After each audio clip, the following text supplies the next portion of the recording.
Good evening. I'm reporter Yttrium Cobalt, here interviewing the father of the periodic table, the world-renowned chemist, the great Dmitri Ivanovich Mendeleev. Mendeleev, let's start out with your early years. Tell us about your childhood and which events shaped your life. Well, Yttrium, I was born on February 8th, 1834, into a large family in Tobolsk, Siberia. My father. My father. I remember he used to teach the arts at the local gym. That was until the unfortunate incident of him going blind. I'm sorry to hear that. Yeah. Well, after that, my mother supported our family by taking over her brother's glass factory.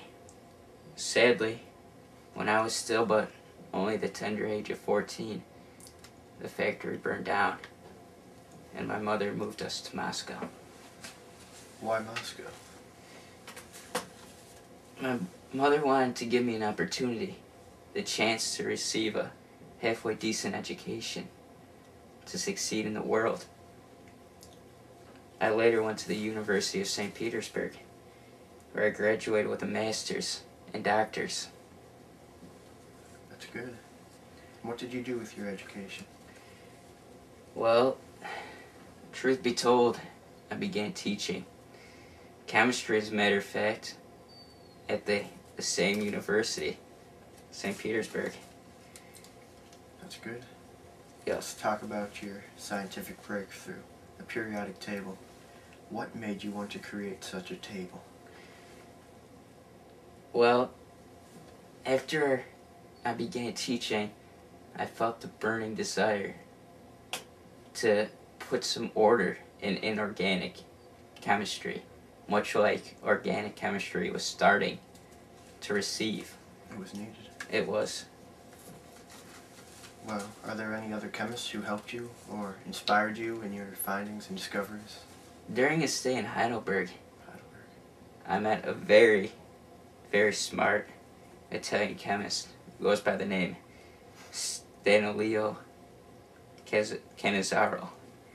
Yes.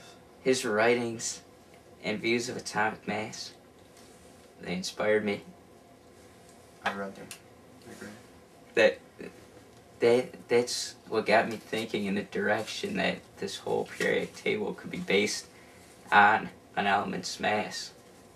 So how was it exactly that you came up with the table? Well, it was quite simple, actually. I listed the elements in order of atomic mass. Yes. Then I ordered the columns by the element's characteristics.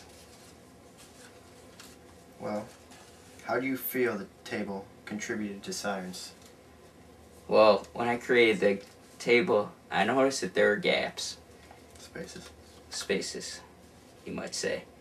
This led me to believe that the elements, they were not there, but that they would soon be discovered, and I could predict some of their characteristics. That is incredible. It is. What else did you bring to the world of science? Well, for one thing, I single-handedly brought the metric system to Russia. Good. Yes.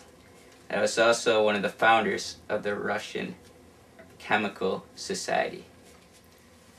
Well, it sounds like your career in science is packed full of success and victories, but were there any setbacks?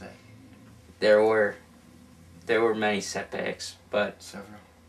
a major setback for me was when the Tsar of Russia made me quit my studies at the university that I so loved because he thought they were too liberal.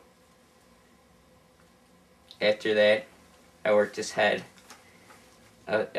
the head of the Department of Weights and Measures. That's good. Well, it's good that I've got to talk with one of the world's greatest chemists of all time. Oh, it's my pleasure. You truly are. You're up in the league of the Danahers, Gay-Lussac's. Oh, I hope I'm up there. I hope someday people will give me the recognition that I deserve.